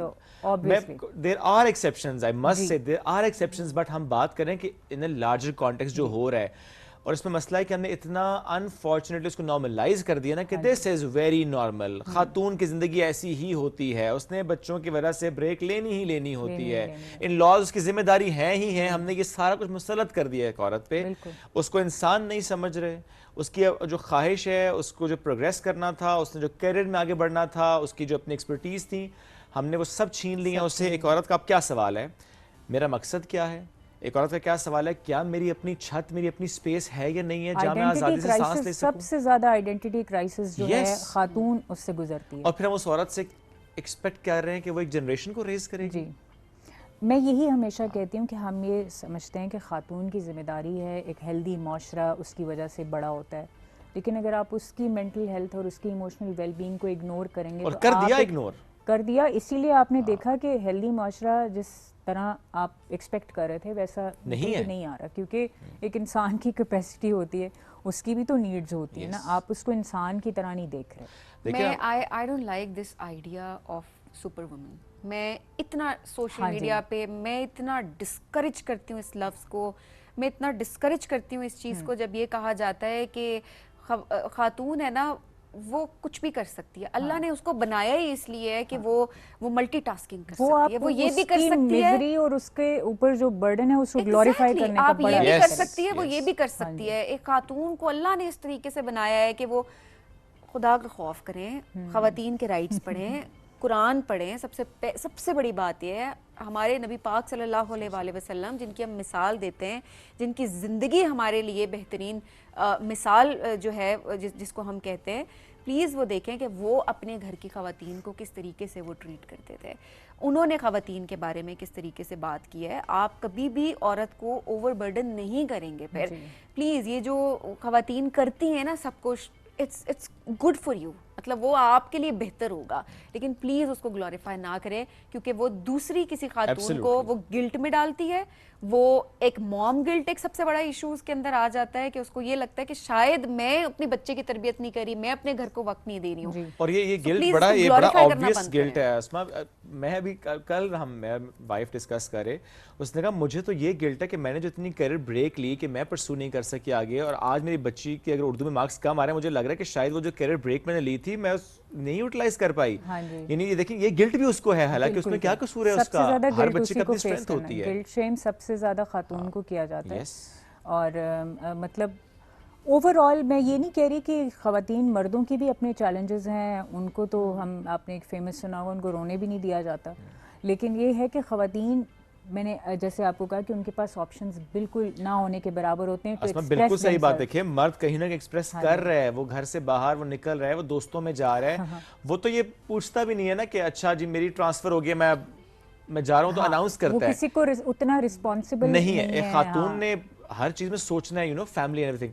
अच्छा, चूंकि देखिए हम बात इसलिए भी ज्यादा हमने करी खातून की क्योंकि हमारे यहाँ ये इशू है। Now let's talk about the solution. एक हस्बैंड की क्या जिम्मेदारी है इस ट्रॉमा को खत्म करने के लिए, एक भाई की क्या जिम्मेदारी है, एक वालिद की क्या जिम्मेदारी है, एंड अबव ऑल एक माँ की क्या जिम्मेदारी है कि वो उस जनरेशनल ट्रॉमा का ब्रेक करे, क्योंकि माँ ने भी ब्रेक करना है। भले वो औरत है लेकिन उसने ब्रेक करना है। सबसे पहले तो आपको खातून को इंसान समझना, एब्सोल्युटली ठीक है, आप इंसान का दर्जा उसको देंगे तो ही आपको समझ में आएगी कि इसका भी अपना दिमाग है, अपनी सोच हो सकती है, अपनी ख्वाहिशात हो सकती हैं। ये बात तो दुरुस्त है कि आपने हर इंसान को एक तरबियत की ज़रूरत होती है ज़िंदगी बेहतर तरीके से गुजारने के लिए, लेकिन उसमें भी जो है इंसान की जो अपनी ज़ात है, उसकी जो इंडिविजुअलिटी है, उसको किस तरह से बरकरार रखते हुए, और इसमें पेरेंट्स का रोल सबसे पहले जो है वो शुरू होता है। वालदाओं का हमारे यहाँ जो मतलब जो माएँ हैं, उनका सबसे बड़ा इशू ये कि वो कहती हैं कि हमने क्योंकि ये गुजारा था, उनको लगता है ज़िंदगी गुजारने का तरीका यही लगता है, वही बस ये एक तरीका है। और वो अपनी बेटियों को भी बचपन से ये सिखाती हैं कि आपने अगर आगे अपनी शादी चलानी है तो आपने भी हमारी तरह ही ज़िंदगी गुजारनी। और फिर वालिद भी जो हैं सबसे ज़्यादा मैं कहती हूँ कि वो ख़वातीन बहुत ज़्यादा उनका बचपन, उनके फॉर्मेटिव ईयर्स बड़े हेल्दी होते हैं जहाँ पे उनके बाप और भाई के साथ कम्युनिकेशन बड़ी अच्छी होती है। ये शायद इतनी ज़्यादा डिस्कस नहीं होती बात, लेकिन सबसे ज़्यादा सपोर्ट सिस्टम जो है वो बाप और भाई की तरफ से उनको मिलता है। तो अगर माँ की तरफ से कुछ थोड़ी बहुत सख्ती है भी तो वो फिर कवर हो जाती है। वो बच्चियाँ अपनी लाइफ में बहुत अच्छा करती हैं जिनके बाप और भाई की सपोर्ट उनको होती है। तो मैं ये कहना चाहती हूँ कि सबसे पहले तो आप इंसान समझें, उसके बाद मतलब आपके बीच का जो कनेक्शन है उसमें यही ज़रूरी नहीं है कि आप क्या कह रहे हैं, आप बड़े हैं तो आपने क्या सिखाना, आपका हुक्म क्या है, आपने बस जो कह दिया वही होना चाहिए। नहीं, दूसरे को भी फील करवाएं। बच्चा है या बीवी है तो उसको भी फील कराएं कि उसकी बात की भी अहमियत है, उसकी ख्वाहिश की भी अहमियत है, उसकी जो वेलबींग है उसकी भी उतनी अहमियत है। हर इंसान इमोशनल वैलिडेशन की नीड के साथ पैदा होता है। हम जितना भी अपने आप को मार दें कि हमें नहीं चाहिए नहीं चाहिए, उसका रिजल्ट फिर सप्रेस्ड एंगर की शक्ल में मुख्तलिफ फॉर्म्स में नज़र आता है हमें। लेकिन इमोशनल वैलिडेशन अगर आपको अपने करीबी रिश्तों से नहीं मिलती तो फिर आपकी ओवरऑल वेलबींग जो है, इमोशनल एंड मेंटल वेलबींग में बहुत बड़ा मसला पैदा हो जाता है। तो इसका सबसे हल ये है कि जैसे आप चाहते हैं, अगर वालिदैन हैं वो बच्चों से चाहते हैं कि बच्चे उनका एहतराम करें, उनका हुक्म माने, ऐसे आपको भी सोचना है कि बच्चों की नीड्स वो कौन सी, इमोशनल नीड्स कौन सी हैं। क्योंकि मोस्टली पेरेंट्स जो हैं वो आपकी फाइनेंशियल नीड्स, आपकी एजुकेशन वाइज उस तरह तो अपनी जिम्मेदारियाँ पूरी करते हैं, लेकिन जो इमोशनल निगलेक्ट होता है उसको वो बहुत हल्का लेते हैं उस साइड। तो आपने देखना है कि वो चीज़ भी आप अपने बच्चे को। अच्छा, एक और चीज़ बड़ी इंपॉर्टेंट मैं आपको बताऊं, जो बच्चे घर में अपने पेरेंट्स के साथ इमोशनली स्ट्रगल करते हैं, यानी उनका इमोशनल बॉन्ड नहीं होता, वो बच्चे बाद में जब अपनी प्रैक्टिकल लाइफ में बाहर जाते हैं उनको वही रिलेशनशिप्स बनाने में वही स्ट्रगल उनको बाहर बाकी रिलेशनशिप्स में भी होती है। वो बच्चे इमोशनली हमेशा स्ट्रगल करते हैं, चाहे पर्सनल निजी ताल्लुकात हों, बिजनेस रिलेशंस हों, जनरल फ्रेंडशिप्स हों। तो ये आपने बच्चे को मेंटली और इमोशनली हेल्दी उसके फॉर्मेटिव ईयर्स में बनाना है और पेरेंट्स का बहुत रोल है। और कॉन्फिडेंस से शैटर होता है, कॉन्फिडेंस घर से शैटर होता है। महफिल में बैठे हुआ वो बच्चा बच्चे के सबकॉन्शियस ट्रेन हो जाता है कि मुझे तो इमोशनली स्ट्रगल ही करना है, मुझे ऐसे ही रहना है।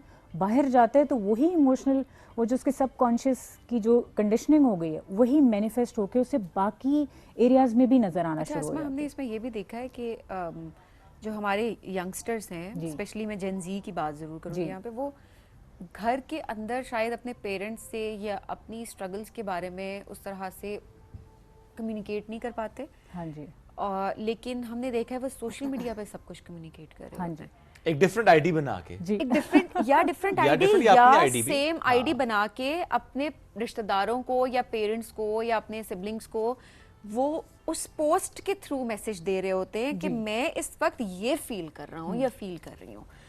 ये क्या वजह होती है? क्योंकि वो देखिए एक्सप्रेस तो वहाँ पे भी कर रहे हैं। मैंने आपको शुरू में बताया था कि ये वो जनरेशन है जिसमें एक्सप्रेशन बहुत ज़्यादा है। उनको आप सबसे ज़्यादा इमोशनल टर्मिनोलॉजीज़ जो है ना, इमोशंस रिलेटेड टर्मिनोलॉजीज़ जेन जी की निकली हुई, मुझे तो कभी वो याद भी नहीं होती हैं कि ये क्या है, क्योंकि हम मिलेनियल हैं, हमें नहीं पता।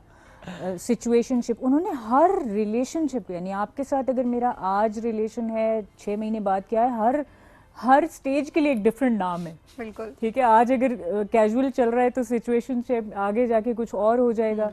तो उनके पास बहुत ज़्यादा एक्सप्रेशन है, यानी उनकी वोकेबलरी बताती है कि उनके पास एक्सप्रेशन बहुत ज़्यादा है। They want to express themselves. ये वो जनरेशन है जो सबसे ज़्यादा अपने घरों से बहुत अर्ली स्टेज पे मूव आउट कर जाती है। उसकी वजह ये होती है कि उनको घर से वो इमोशनल सपोर्ट वो नहीं मिल रही होती, वो बाहर की दुनिया से फिर वो वैलिडेशन सीख करना चाहते हैं। तो बिल्कुल मेरा ख्याल ऑब्वियसली देखिए, जब घर के अंदर आपको अगर वैलिडेशन मिल जाती है तो आपको बाहर जाने की जरूरत नहीं पड़ती। और इससे पहले मैं बाहर जाएंगी तो आप वापस घर के साथ हमेशा कनेक्टेड रहते हैं। बेस तो घर है जी। एक चीज मैं जरूर यहाँ पे, मैंने उस दिन एक पोस्ट देखी, मैं खवातीन के पर्सपेक्टिव से एक बात जरूर आकर मैं करना चाहूंगी कि सोशल मीडिया इन्फ्लुएंसर ही है, उन्होंने बस एक पोस्ट की ओवरऑल, तो मुझे बड़ी क्लिक की वो बात। उन्होंने कहा कि मेरे पास अपने लिए वक्त होता है, वो किसी दूसरे मुल्क में सेटल्ड हैं जी।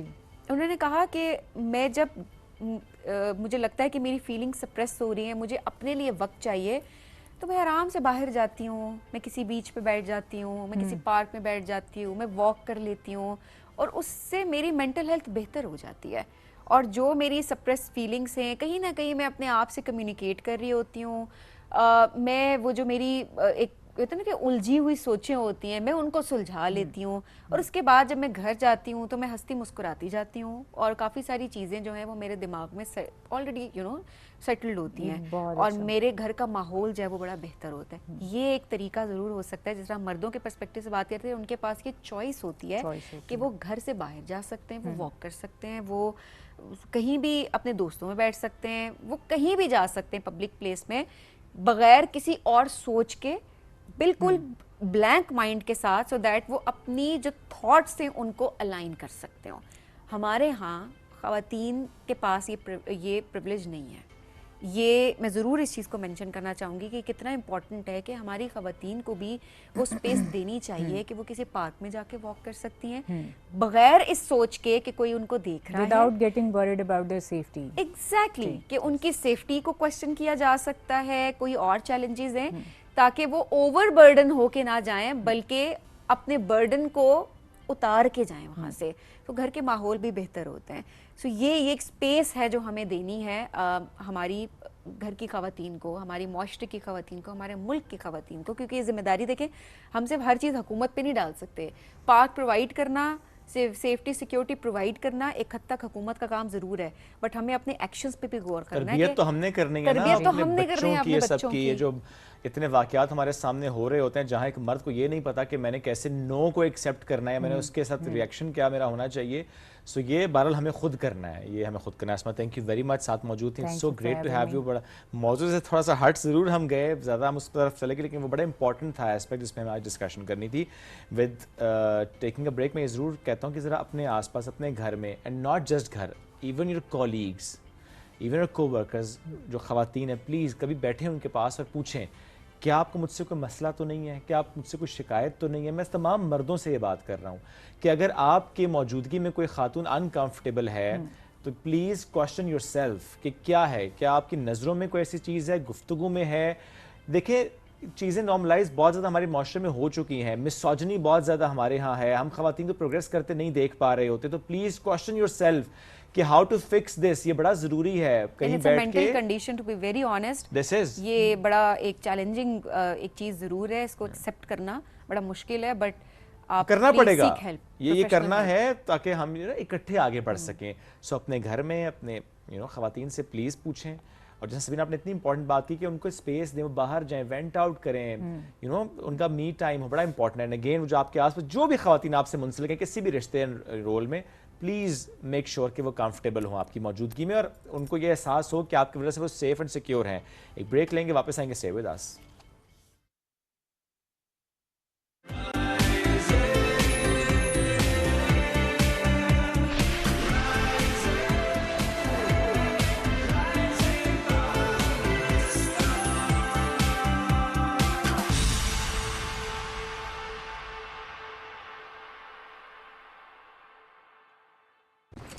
अहमद बेटा, चलो उठ जाओ। मम्मा, हाँ दांत में बहुत दर्द है। कैविटी है क्या?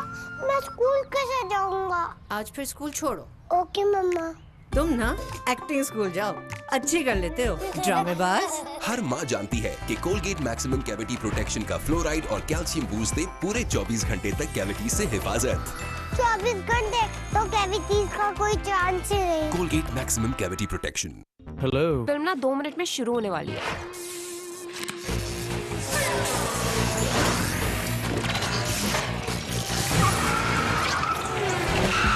तुम इस पे आए हो? इस पे नहीं, इस पे आया हूँ। हमने कहा रुक ही जाते हैं। बहुत अच्छा किया। भाभी, अब आपके हाथ की खास चाय मिल जाए तो मजा आ जाए। क्यों नहीं, अभी ला दो। Thank you. महीने का आखिर चल रहा है, मैंने जो देगा। क्यों नहीं, मेरी खास चाय के लिए सिर्फ एवरीडे, हर बार। समझते हैं एक दूसरे को, इसीलिए बने हैं एक दूसरे के लिए। From Nestle. अंकल, एक कुरकुरे। कुरकुरे ही क्यों?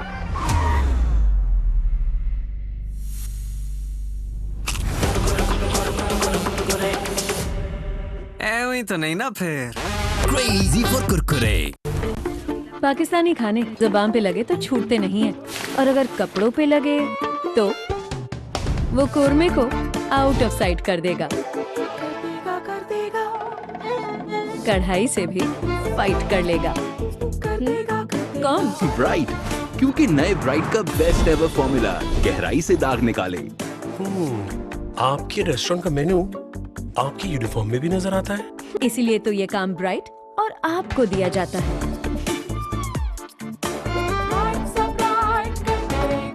जरा गौर से देखो इसे, घंटे का मिनट, दिन का घंटा और हफ्ते का दिन। कोकाफ में एक शहजादा रहा करता था। मैं तुम्हें उसकी और बहुत सी बातें बताता हूँ। तुम्हारे पास वक्त नहीं है। मैं तुम्हें ढूंढने के लिए आ रहा हूँ।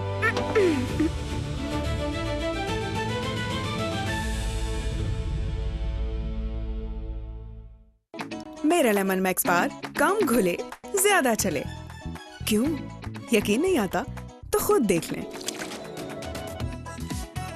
दूसरे बार बहुत जल्दी घुल जाते हैं, जबकि मेरा लेमन मैक्स बार सबसे कम घुले, तभी तो सबसे ज्यादा चले।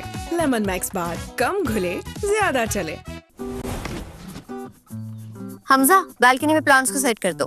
वो तो माली सेट कर देगा ना। अरे वाह, मैं तुम्हारी प्रमोशन के लिए खुद को नए घर नए शहर में सेट करूं, तुमसे 4 गमले सेट नहीं हो रहे यार। भूल ये हुई है मुझसे थोड़ा सा कुछ। क्या करो? सेट करो, खास चाय बना के तुम्हारा मूड। समझते हैं एक दूसरे को, इसीलिए बने हैं एक दूसरे के लिए। चाय अच्छी बना लेते हो। वैसे वीकेंड पे माली का काम भी कर लेता हूँ।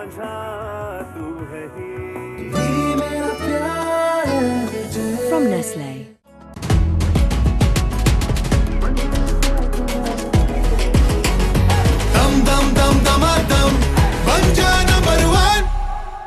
अंकल, एक कुरकुरे। कुरकुरे ही क्यों? सीन कुछ ऐसा है कि कुरकुरे का कॉर्न से बना क्रंची कड़ाका मिर्ची मसाला मेरी टेस्ट बड्स को पीक मेन कैरेक्टर एनर्जी देता है। कुरकुरे का signature gold flavour serving only wins, और मैं अपने कड़ाका एरा में क्रेजी।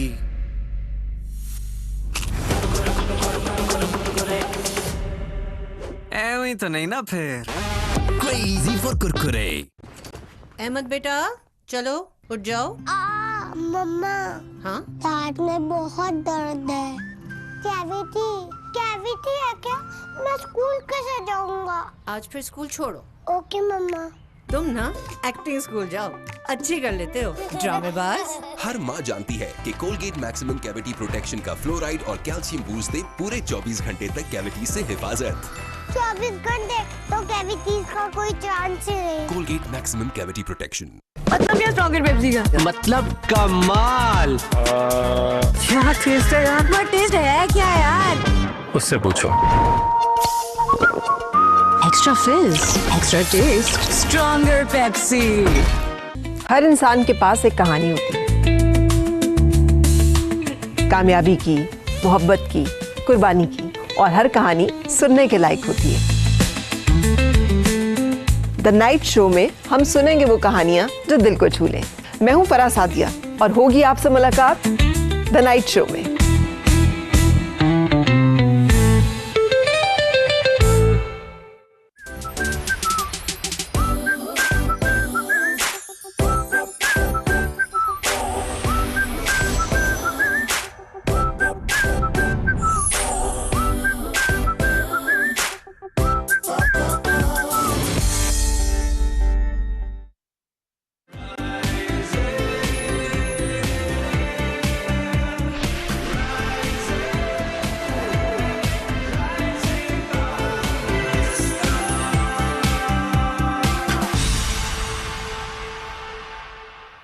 वेलकम बैक जी। राइजिंग पाकिस्तान में आपको कहेंगे खुश आमदीद। बहुत इंपॉर्टेंट टॉपिक जिस पे अभी हम गुफ्तगू करने जा रहे हैं, इंडस वाटर ट्रीटी, सिंतास मुआहदा। 1960 में वर्ल्ड बैंक की सालसी में ये तय पाया था, जिसमें दोनों ममालिक यानी कि भारत और पाकिस्तान दोनों के हुकूक जो हैं उनको तय कर दिए गए थे और इस चीज़ को मेक श्योर किया गया था कि इसमें कोई अमेंडमेंट नहीं हो सकती, कोई किसी के हुकूक को पामाल नहीं कर सकता, डाटा शेयर होगा, कोई पानी नहीं रोक सकता और जितनी चीज़ें उसके अंदर मेंशन थी उन सबको यकीनी बनाया जाएगा कि उसको इम्प्लीमेंट किया जाएगा। लेकिन हमारा जो पड़ोसी है, जिस तरह हमने हमेशा से ओवरऑल देखा कि उसने कमज़रफ़ी का मुजाहरा किया है, तो इस हवाले से भी इस मुआहदे की खिलाफ वर्जी करने की बार बार उसने बातें की हैं, बार बार धमकियाँ दी हैं।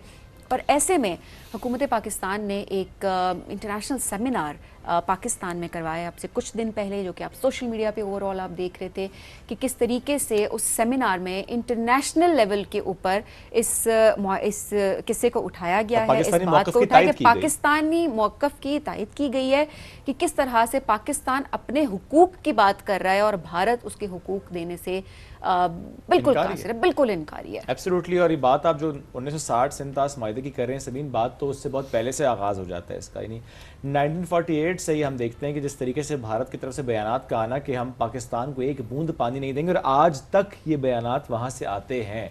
अब ऐसे में जो बायलैटरल एग्रीमेंट है, क्या भारत अकेला उससे निकल सकता है और इसमें वर्ल्ड बैंक का क्या रोल हो सकता है, इस पर आज हम बात करेंगे। जो कि खुद उस पर भी भारत की तरफ से भी सवाल उठा दिया जाता है कि जो उसका दायरा कार नहीं है जब सालिसी की बात हो रही होती है। Anyways we will talk about this in detail. हमें प्रोग्राम में ज्वाइन किया मुमताज़ आबी माहिर हैं, फ्लड कमीशन के साबिक चेयरमैन अहमद कमाल साहब। Let's welcome him. अस्सलाम वालेकुम जी, कैसे हैं आप सर? बहुत शुक्रिया सर, बहुत शुक्रिया आपका ज्वाइन करने के लिए। इसके साथ साथ जियो पॉलिटिकल एनालिस्ट हैं vice admiral retired Ahmed Saeed साहब, जो कि नीमा के चेयरमैन भी रह चुके हैं, उन्होंने भी ज्वाइन किया, गहरी निगाह रखते हैं। सर अस्सलाम वालेकुम, कैसे हैं आप? जी बहुत शुक्रिया आपका सर, बहुत शुक्रिया आपका, आपने ज्वाइन किया।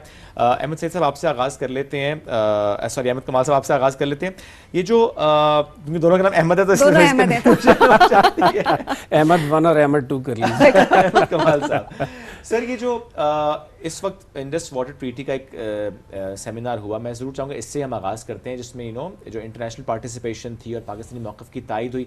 हम किस हद तक अपना एक मैसेज कन्वे कर पाए हैं पूरी इंटरनेशनल कम्युनिटी में कि वेयर आर वी स्टैंडिंग और भारत क्या कर रहा है, खित्ते के लिए कितना नुकसानदेह है भारत का एटीट्यूड? बिस्मिल्लाहिर्रहमानिर्रहीम। पीटीवी को बहुत शुक्रिया, आपने मौका दिया, ये बड़ा इंपॉर्टेंट इशू है और मैं समझता हूँ कि ये कंट्री की लाइफ लाइन है इस वक्त, जिसके ऊपर हम बात करने लगे हैं।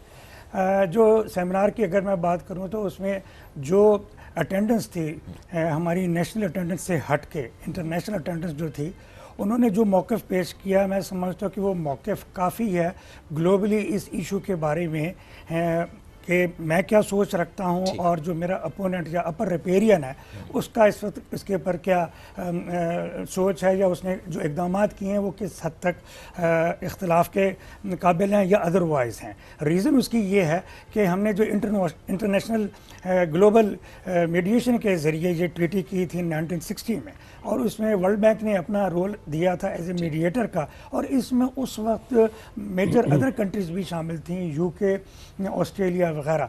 तो उन सारों की बाकायदा बैकिंग के बाद ये इंडस वाटर ट्रीटी हुई थी, और इसमें बहुत सोच विचार के बाद और ग्राउंड रियलिटीज़ को देखते हुए कि दोनों कंट्रीज़ में फ्यूचर की डेवलपमेंट पानी के कॉन्टेक्स्ट में कैसे होनी है, दरियाओं की इसमें तकसीम की गई थी। ईस्टर्न रिवर्स जैसे इंडिया के पास गए, वेस्टर्न रिवर्स पाकिस्तान के पास आए, और फिर ईस्टर्न रिवर्स पे इंडिया को ये पूरी इजाज़त थी कि वो उसके ऊपर जो भी स्ट्रक्चर बनाना चाहे अनरिस्ट्रिक्टेड उसको उसके ऊपर एक हैसियत हासिल थी। जबकि वेस्टर्न रिवर्स के ऊपर क्योंकि अल्टीमेटली उन्होंने भी पाकिस्तान में उनके फ्लो ने आना था, उसके ऊपर रिस्ट्रिक्टेड जूस थी इंडिया के पास।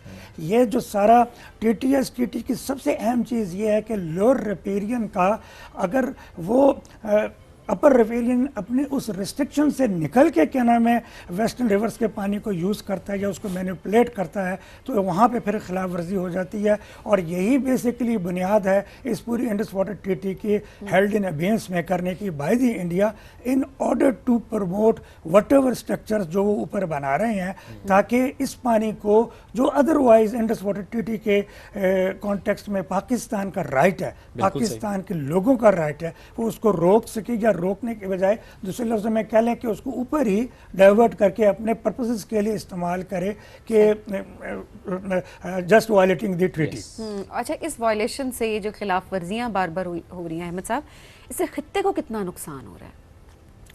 देखिए, इस इंडस वाटर ट्रीटी को बनाने का पर्पज़ ही यही था कि दो ममालिक के दरमियान अगर ये पानी का पहली बात तो इसको ये समझ लीजिए कि पानी की तकसीम का है, ये मैनेजमेंट का नहीं है प्रीडोमिनेंटली, तो इसीलिए 3 रिवर्स उनके हवाले किए गए और 3 पाकिस्तान के लिए तकसीम कर दी गई। और जैसे अहमद साहब ने कहा कि उसके ऊपर उनका मुकम्मल कंट्रोल है और हमारे पास तकरीबन मुकम्मल कंट्रोल है, कुछ उसमें चीज़ें डाली गई।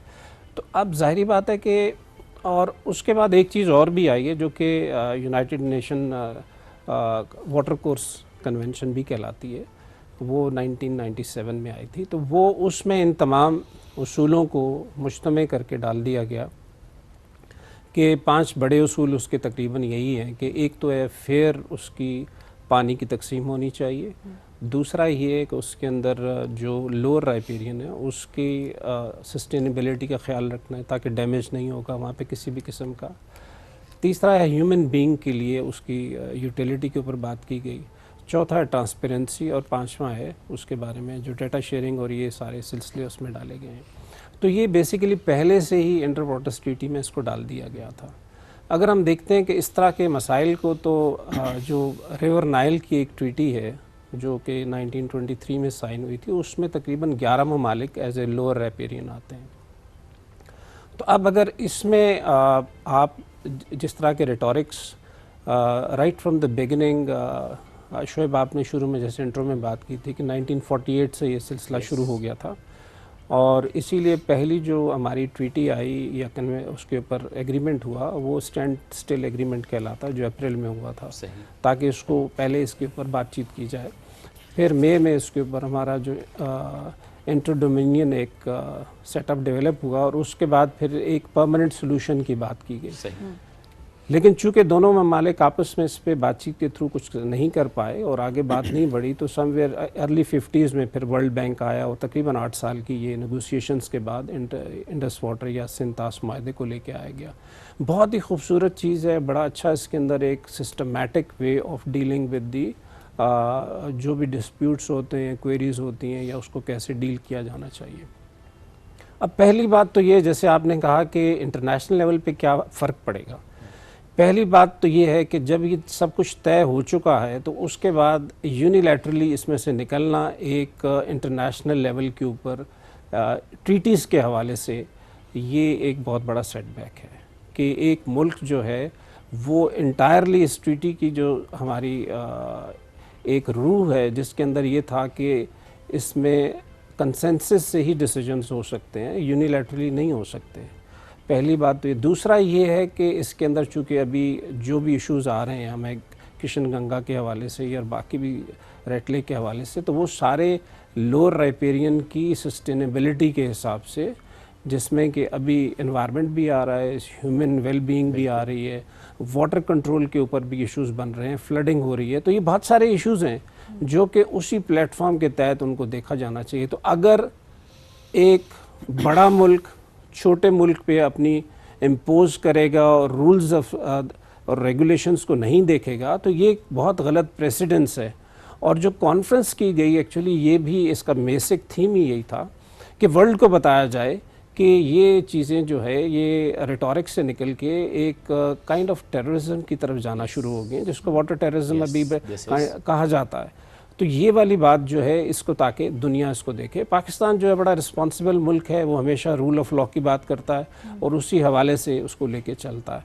तो ये है पाकिस्तान का स्टैंस। और अगर ये इसको अभी जिस तरह स्टैंड स्टिल सिचुएशन डेवलप हो गई है और उसमें मैं तो ये कहूँगा कि उनकी तरफ से एक मैं ना मानूं वाली एक उनकी रिटोरिक है, तो वो ठीक नहीं है। उसमें आगे चलना चाहिए, चीज़ों को देखना चाहिए। और जिस तरह परमानेंट कमीशन ऑफ आर्बिट्रेशन में भी पाकिस्तान जा चुका है, उसके भी कुछ रूलिंग्स आ चुकी हैं, वो भी इंडिकेट कर रही हैं कि आगे चला जाए। एक जुमले में कहें तो ये भारत की इंतहा पसंदाना सोच है, सियासत है वहाँ की।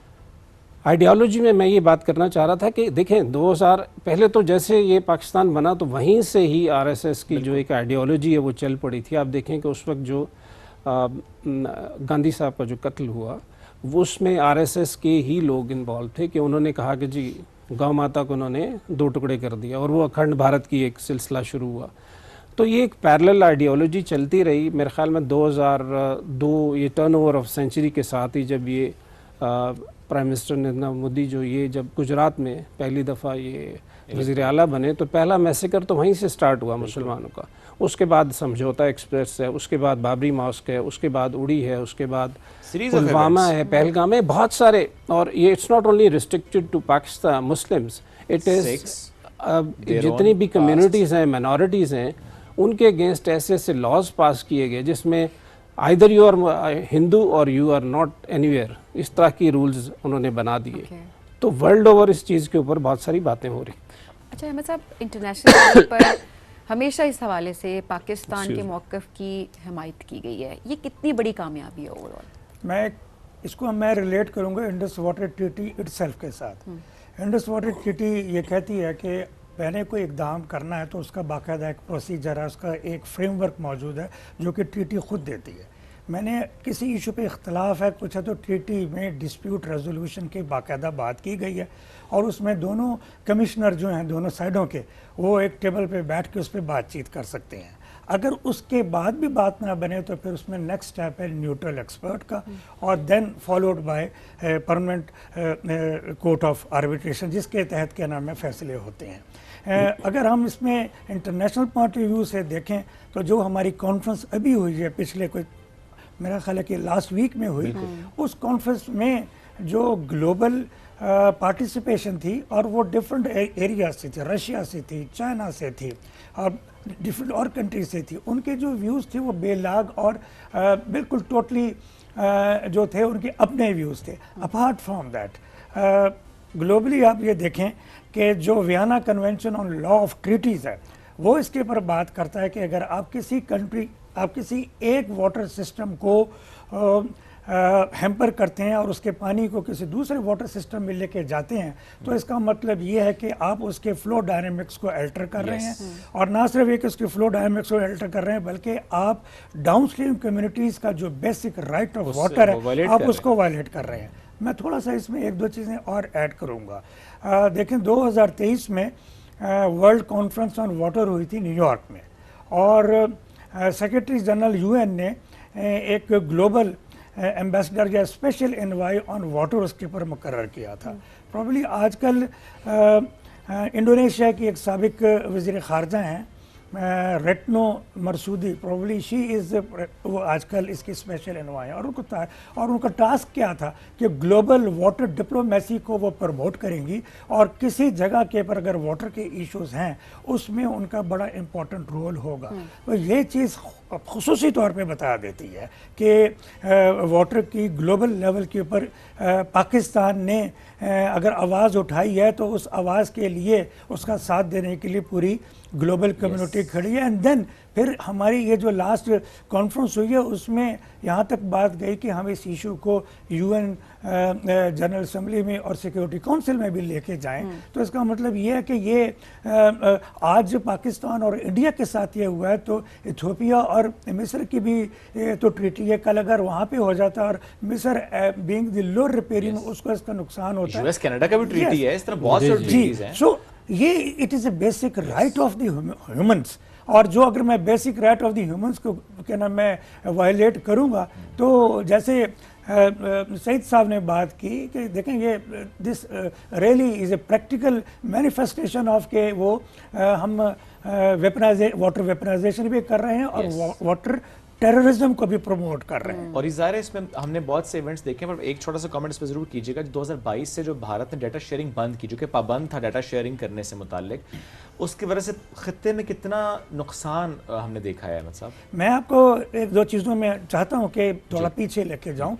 1999 से इंडिया की तरफ से पानी का जो डाटा है वो हमें कंप्लीट नहीं मिल रहा। 1989 में पाकिस्तान और इंडिया के दरमियान ट्रीटी की एक क्लॉज के तहत मुआहदा हुआ था जिसमें यह था कि India during the monsoon season जो वो दरिया जो पाकिस्तान में इंडिया से आते हैं वहाँ पे अगर normal, low, medium, very high exceptionally high flood आता है तो वो उसकी एक ख़ास टाइम ड्यूरेशन के तहत हमें 24 आवर्स में इंफॉर्मेशन देगा और उस इंफॉर्मेशन में इनफ्लो, आउटफ्लो डैम की सूरत हाल क्या है, डैम में कितना पानी है, पीछे से कितना पानी आ रहा है बताएगा। और पीछे मेट्रोलॉजिकल सिचुएशन क्या है, ये सारा बताएगा। 1999 में इंडिया ने यूनिलैटरली इसको आप समझिए कट शॉर्ट कर दिया था। कट शॉर्ट इस तरीके से किया था कि वो समय हमें खाली आउटफ्लो देता था, इनफ्लो नहीं देता था।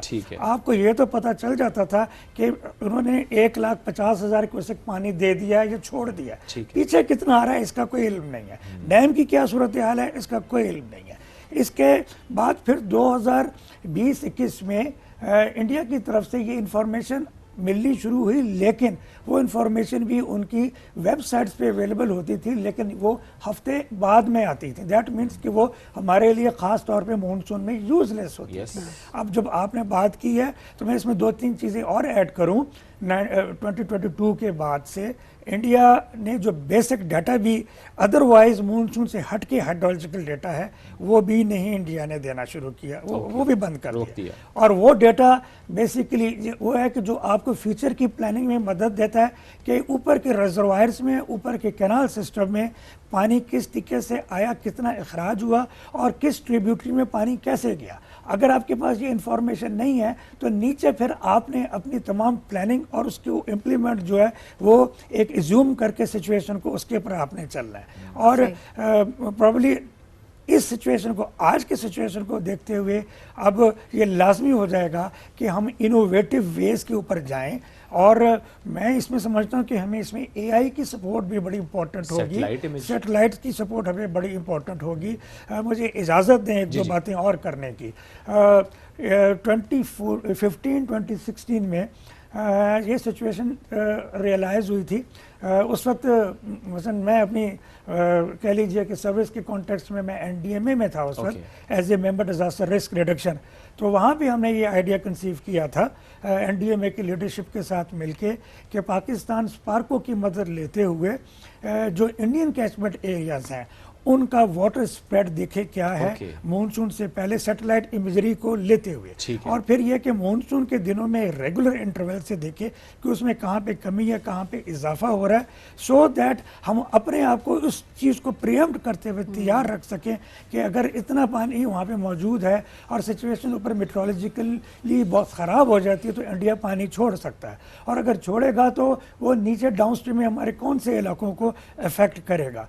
अब इस सिचुएशन को देखते हुए हमें ऑल आउट इसके पीछे जाना चाहिए।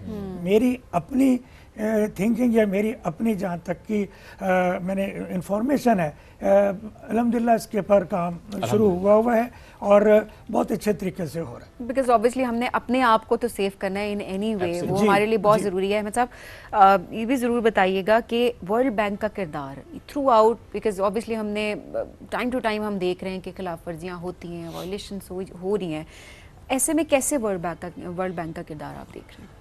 देखिए, वर्ल्ड बैंक का जो किरदार है लीगली तो एक तो रिपोजिटरी है वो और फैसिलिटेटर है, और जब इसमें न्यूट्रल एक्सपर्ट्स को नॉमिनेट करना होता है तो वो दोनों की रजामंदी से न्यूट्रल एक्सपर्ट्स को नॉमिनेट करता है। जैसे बगलियार के केस में एक न्यूट्रल को किया गया था और उस पर जो डिसीजन मेकिंग हुई 2005 में और 2007 में इसको एक्सेप्ट किया गया, तो मेरे ख्याल में ये एक बहुत बड़ी अच्छी एग्जांपल है। उसके बाद अगर नहीं होता तो फिर इसमें कोर्ट ऑफ आर्बिट्रेशन का नाम आता है, जिसके अंदर ये है कि दोनों तरफ से नॉमिनेट किए जाते हैं एक्सपर्ट्स, और उसके बाद और उसके भी तकरीबन मेंबर 7 ही होते हैं। 3 एक तरफ जो है एक साइड नॉमिनेट करती है, 3 दूसरी, और उसके ऊपर एक जो उसका हेड है वो नॉमिनेट किया जाता है वर्ल्ड बैंक की तरफ से। लेकिन अब बात थोड़ा सा और आगे भी चलेगी है, चूँकि अगर ये नहीं चल पाया तो फिर आगे क्या होगा। तो उसके अंदर फिर पाकिस्तान ने जिस तरीके से अप्रोच किया था परमानेंट कोर्ट ऑफ आर्बिट्रेशन के, उसकी मेंबरशिप भी तकरीबन इसी तरह है, लेकिन उसमें 2-2 नॉमिनेट किए जाते हैं दोनों साइड से, और 2 न्यूट्रल भी नॉमिनेट किए जाते हैं, वो वर्ल्ड बैंक करता है, और उसके बाद जो उसका हेड है जो वो भी नॉमिनेट किया जाता है। तो इसीलिए पाकिस्तान ने जब ये दोनों स्ट्रीम्स नहीं चली तो पाकिस्तान फिर permanent court of arbitration forum की तरफ नेक्स्ट वो इसलिए कि जो एनेक्स गॉल्फ है इसकी इंडस वाटर ट्रीटी का, वो एम्पावर करता है परमानेंट कोर्ट ऑफ आर्बिट्रेशन को कि जब भी कोर्ट ऑफ आर्बिट्रेशन होगी तो उसका जो सेक्रेटेरिएट है और फैसिलिटेशन है वो ये प्रोवाइड करेंगे। Okay. और अगर नहीं हो पाता तो फिर आप उसकी तरफ भी जा सकते हैं, जैसे कि पाकिस्तान ने किया भी है। और उसके ऊपर 2023 में पहली चीज़ तो उन्होंने ये सॉर्ट आउट की, बिकॉज इंडिया जो है वो नहीं जा रहा था, यूनिलैटरली उन्होंने कहा कि हम नहीं जाएंगे। उन्होंने इसकी कॉम्पिटेंस के ऊपर सवाल उठाया था। 2023 में कोर्ट ने, ये पाकिस्तान की बड़ी फतह है कि उन्होंने कहा नहीं, it is competent even if one party does not come, क्योंकि ये ह्यूमैनिटेरियन केस है और इसको उन्हीं चीज़ों के तहत देखना चाहिए। फिर 2025 में उन्होंने इसके ऊपर एक इंटरम कुछ बातें की हैं जो अभी आई थिंक इसके बाद उस पर एक परमानेंट कॉम्प्रिहेंसिव उनका डिसीजन वो सबके सामने आएगा भी। वक्त बड़ा मुख्तसर है, बस एक छोटा सा कमेंट और भी, क्योंकि जब हम कह रहे हैं कि हम इसके बाद इंटरनेशनल फोरम पे जिस तरह पाकिस्तान का मौक़िफ़ गया भी और तायद भी हुई है, डॉक्टर विक्टर गाओ का बयान, उसकी बड़ी इंपॉर्टेंस है इस वक्त। तो मैं जरूर चाहूँगा उस पर कमेंट कीजिएगा, क्योंकि वहाँ पे एक दरिया में भारत लो रिपेरियन पे, और ये कह देना कि भारत वो करे दूसरे मुल्क के साथ जो खुद बर्दाश्त कर सकता है, ये कितना क्लियर मैसेज गया है चाइना का इंडिया को। देखिए, चाइना को समझने की ज़रूरत ये है कि चाइना जो है एक बहुत अजीम सिविलाइजेशन है और उनके अंदर एक अपना एक विजडम है, जिसके अंदर इंसाफ उनका सबसे पहला एक उसूल है, ट्रांसपेरेंसी है।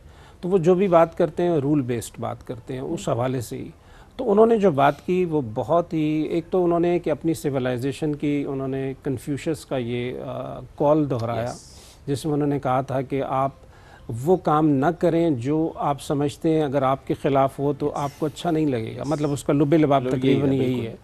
तो उस हवाले से इंडिया ने उसको एज ए थ्रेट ले लिया और वहाँ पे एक शोर गोगा मचा हुआ है कि जी चाइना ने इंडिया को थ्रेट दिया, जबकि उन्होंने सिंपली ये बात की, जैसे आपने कहा कि अगर पाकिस्तान लो राइपेरियन है इंडिया के हवाले से, इंडस बेसिन के जो ट्रिब्यूटरीज़ हैं तो ये हिमालय से आ रही हैं, तो हिमालय के अंदर तो चाइना का मोस्टली कंट्रोल है। तो वो फिर अगर नीचे अगर इस तरह का एटीट्यूड देखेगा, करेगा अप्लाई, तो फिर उसको रेडी रहना चाहिए कि उसके खिलाफ भी ये चीज़ हो सकती है।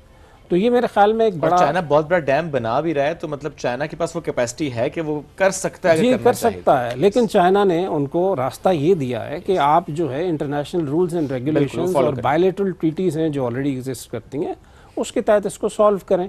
तो मेरे ख्याल है बहुत, और विक्टर गाओ के बारे में ये भी कहा जाता है कि वो एक डिफेक्टो जो उनके फॉरेन मिनिस्टर भी हैं, यानी जो बात वो करें उसमें चाइना की एक ऑफिशियल बैकिंग भी होती है। तो मेरे ख्याल में बहुत स्ट्रॉन्ग मैसेज है ये, और इंडिया को समझना चाहिए कि को एग्जिस्ट करें और जो चीज़ें उनको और उस तरीके, आज के दौर की जब हम ग्लोबली कनेक्टेड हैं, एक दूसरे पे डिपेंडेंट हैं, तो ये बड़ा ज़रूरी है कि हम